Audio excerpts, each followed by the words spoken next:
Yang kedua, bijahilin la yastangkifu ta'allumahu. Orang bodoh yang tidak pernah berhenti di dalam mempelajari ilmu. Karena dia kekarulah masyarakat uronyo tungkumutuah abu yang berbahagia. Karena banyaknya berbicara orang bodoh seolah-olah mereka itu orang alim. Nyawa yang bahaya.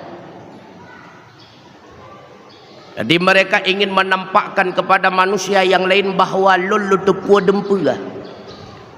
Ujung buat ahwate kepegah haba mempegah te yang hanam mupua-pua sehingga jelaslah rupanya sapu watang depua.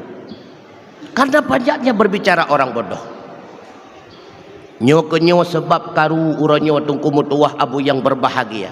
Apabila orang bodoh itu diam bila mana tidak mengetahui, aman.